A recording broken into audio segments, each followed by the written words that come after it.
العالمين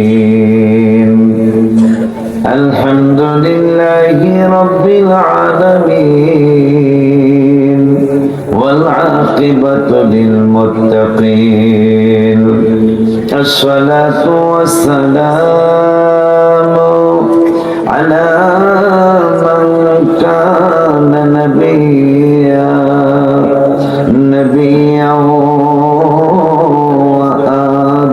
بين الماء والطين فقد قال الله تعالى في كلامه المجيد وفرقانه الحميد সকলে محبت পড়ুন আউযু বিল্লাহি মিনাশ শাইতানির الرجيم بسم الله الرحمن الرحيم ومن يهاجر في سبيل الله يجد في الأرض مراغما كثيرا وسعة ومن يخرج من بيته مهاجرا إلى الله ورسوله ثم يدركه الموت فقد وقع أجره على الله وكان الله غفورا رحيما وأيضا قال بسم الله الرحمن الرحيم وإذا قيل لهم تعالوا يستغفر لكم رسول الله لووا رؤوسهم ورأيتهم يصدون وهم مستكبرون صدق الله العلي العظيم وصدق رسوله النبي الحبيب الكريم ونحن على ذلك من الشاهدين والشاكرين ربنا تقبل منا إنك أنت السميع العليم في شان حبيبه صلى الله عليه وسلم কারণ সংগঠনের নাম মদিনার প্রেম।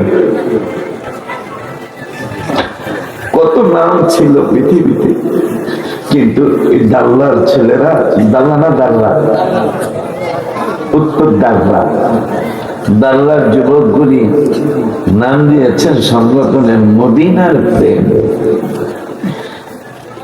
হায় হায়, মদিনার প্রেম যখন নাম দিয়েছে আমার অনেক কিছু মনে হয়ে গেল এই মদিনা শরীফের ব্যাপারে। যদি আল্লাহ দয়া হয়, হাবিবুল্লাহের নজর ও করম হয়, আমি দুই চারটা কথা ইনশাআল্লাহ আপনাদেরকে শুনিয়ে যাব। ফি শানে হাবিবিহি সাল্লাল্লাহু আলাইহি ওয়াসাল্লাম ইন্নাল্লাহা ওয়া মালাইকাতাহু। তা আবার দুরূদ শরীফ পড়া, আবার ব্রেক দিলাম দুরূদ পড়ার আগে। এই মাহফিল নিয়ে এখন বর্তমানে দুইটা গ্রুপ হয়েছে। কয়টা? এরা এখানে দুইটা, আপনারাও না, দুইটা গ্রুপ হয়েছে। একটা গ্রুপ বলতেছে 1 বছর পর দাল্লা উত্তর পাড়ায় এত চমৎকার চমৎকার চায়ের দোকান, কটকরির দোকান, বাদামের দোকান, গুড়ের দোকান, ওই গ্রুপের নাম শয়তানের গ্রুপ। আমাকে সত্য কথা বলতে হবে না? কথা বলেন না। রাসূল সাল্লাল্লাহু আলাইহি ওয়াসাল্লাম নুরানি জবান মোবারকে বলেছেন পৃথিবীর মধ্যে সবচেয়ে নিকৃষ্ট জায়গা হলো, এটা মনে হয় সবাই জানে, হাট বাজার দোকানপাট। নবীজি বলেছেন সাল্লাল্লাহু আলাইহি ওয়াসাল্লাম পৃথিবীর মধ্যে সর্বনিকৃষ্ট জায়গা হলো হাট বাজার দোকানপাট, আর সর্বশ্রেষ্ঠ জায়গা হলো মসজিদ মাদ্রাসা, এই কোরআন হাদিসের মাহফিল, আল্লাহর ওলিদের মাহফিল, এগুলো হলো শ্রেষ্ঠ জায়গা। এখন রহমতের ফেরেশতারা তারা বলতেছেন এক বেটা কোরআন শরীফের মাহফিলে যাও। এই যে কোরআন শরীফ এনে দিল আমাকে, এই কোরআন শরীফ কত দামি জানে? ইয়া আইয়ুহাল্লাযীনা আমানু আমিনু বিল্লাহি ওয়া রাসূলিহি ওয়াল কিতাবিল্লাযী নাযালা আলা রাসূলিহি। সুবহানাল্লাহ। যে কিতাব, যে কোরআন পৃথিবীর কারো উপর নাজিল হয় নাই, আল্লাহ বলতেছেন নাযালা আলা রাসূলিহি, এটা নাজিল করেছি তোমাদের রাসূলের উপরে। সুবহানাল্লাহ। তাই এই কোরআনের ব্যাপারে আল্লাহ রাব্বুল আলামিন তাহলে নবীকে একটু চিনাই দিই কোরআন দিয়া। কি দিয়া চিনাবো? কথা হয় না। হাবিব সাল্লাল্লাহু আলাইহি ওয়াসাল্লাম একটু চিনাই দেই কোরআন দিয়া। আল্লাহ রাব্বুল আলামিন এই কোরআনুল কারীমে 28 পারার 7 পৃষ্ঠায় হুয়াল্লাহুল্লাযী আগের যে আয়াত, এই আয়াতে আল্লাহ বলতেছেন ওই বাবুগুলারে আল্লাহর হস্তে থামাইতে হবে। যদি আমাকে 2-4টা কথা বলতে সুযোগ দেন আপনারা, বাবুগুলারে তাবারক আছে না, হয়তো দাওয়াত দিয়ে দিতে হবে, তোরা বাড়ি যায় তাবারকের সময় আসে, কথা পায় না। আর না হয়তো এখানে না ফাঁকে ফাঁকে ফাঁকে ফাঁকে বসায় দিতে হবে, কারণ কোরআন শরীফের মাহফিল। দেখেন লাউ আনজালনা হাযাল কুরআন, আল্লাহ বলতেছে লাউ আনজালনা হাযাল কুরআন, এই কোরআনকে যদি আমি আল্লাহ নাজিল করতাম কোথায়? কয় আলা জাবাল, জাবাল মানে পাহাড়। কয় কোরআন যদি আমি আল্লাহ পাহাড়ের উপর নাজিল করতাম তাইলে আল্লাহ কি হতো?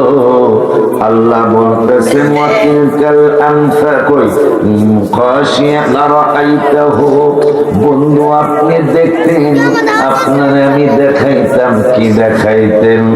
খাশিআম মুতাসাদ্দিআম মিন খাশিয়াতিল্লাহ, আমার এই কোরআনের ভয়ে, কোরআনের ভারে, আমার এই কোরআনের ভয়ে, কোরআনের ভারে পাহাড় স্তম্ভিত হয়ে যাইত, পাহাড় ফেটে যাইত, পাহাড় ধুলির কণার মতো উড়ে যাইত, একবারে সহ্য করতে পারত না।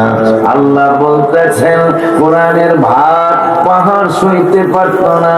আল্লাহ বলতেছেন পাহাড় ফেটে যাইত, পাহাড় গলে যাইত। ওই কোরআন আমার হাবিবের উপর 5 পারার 19 পৃষ্ঠায় আল্লাহ বললেন আয় হায় নাযালা আলা রাসূলিহি, আমার আল্লাহ বলতেছেন যে কোরআন পাহাড় সহ্য করতে পারত না, ওই কোরআন আমি আমার বন্ধুর উপর নাজিল করেছি, বন্ধুর কিছুই হয় না। বুঝলেন? পাহাড়ের চেয়ে অনেক বেশি শক্তি আল্লাহ আমার রাসূলকে দান করেছেন। এই জন্য আমি মিলাদুন নবীর মাসে কখনোই রওজা শরীফে যেতে পারি নাই। 2001 সাল থেকে 25 পর্যন্ত আমি কখনোই মিলাদুন নবীর মাসে যেতে পারি নাই, আল্লাহ আমাকে নেন নাই। কিন্তু এইবার আমাকে মিলাদুন নবীর মাসে 1 মাসে আল্লাহর হাবিব আল্লাহ আমাকে 2 বার দিয়েছেন। পরে আমি খুশিতে 14টা গজল লিখছি, কারণ আমি তো গজল লিখি আপনারা জানেন, 14টা গজল লিখছি। সেটার মধ্যে একটা হলো এই কোরআনের আয়াতের সাথে এই হাবিবের শান মান ইজ্জত এবং তার শক্তির সাথে একটা কথা আমি মিলায় লিখছি। আর সে মিলাদুন নবী বলো ইয়া রাসূলুল্লাহ, আর সে মিলাদুন নবী বলো ইয়া রাসূলুল্লাহ, বলো ইয়া রাসূলুল্লাহ, বলো না ইয়া রাসূলুল্লাহ, বলো ইয়া রাসূলুল্লাহ, বলো ইয়া রাসূলুল্লাহ, ইয়া সে মিলাদুন নবী বলো ইয়া রাসূলুল্লাহ। এখন নবীর ক্ষমতার ব্যাপারে জিবরাইলের মুখের একটা কথা আমি লিখছি এই গজলটার ভিতরে। গত মাসে সেপ্টেম্বর 28 তারিখে রওজা মোবারকের সামনে আমি বসে এই গজলটা লিখেছি। আলহামদুলিল্লাহ। হাবিবের মিলাদ কেমন বাজান শুনো বর্ণনা, মা আমিনা কয় সন্তান পেটে ওজন লাগে না। সুবহানাল্লাহ। হায় হায়, আমাদের দেশে নাই। আমার ফরিদপুর সন্তান পেটে এলে পুরুষ সহ কইতারে, মহিলারাও এই মহিলাটা প্রেগনেন্ট, ঠিক না? কিন্তু আমার মা আমিনা বলতেছেন আমার কলিজার টুকরা আমার পেট মোবারকে আল্লাহ দিয়েছেন, পৃথিবীর কোনো মানুষ বলতে পারে নাই যে আমার পেট মোবারকে সন্তান আছে। ওইটাই আমি দেখলাম। হাবিবের মিলাদ কেমন বাবা শুনো বর্ণনা, মা আমিনা কয় সন্তান পেটে ওজন লাগে না। জিবরাইল বলে এত ওজন কোনো কিছুই না। সুবহানাল্লাহ। এই জন্য কবি বলেন মোহাম্মদ সল্লে কুদরত তু রমস উসকি কিয়া জানে, শরীয়ত में तो बंदा है हकीकत में अल्लाह जाने। আল্লাহ বলতেছেন, আলোচনা আস্তে আস্তে আমি ঢুকবো ইনশাআল্লাহ ভিতরে। এই হুয়াল্লাহুল্লাযী যে আয়াতটা পড়ি আমরা নাজাতের জন্য, এই আয়াতের আগের আয়াতে আল্লাহ বলতেছেন কোরআন যদি পাহাড়ের উপর নাজিল করতাম, এই কোরআনের ভারে কোরআনের ভয়ে পাহাড় গলে যাইতো, পাহাড় ফেটে যাইতো, কিন্তু আপনার আমার নূরের নবী যার উম্মত আমরা, ওই হাবিবের কিছুই হয় না।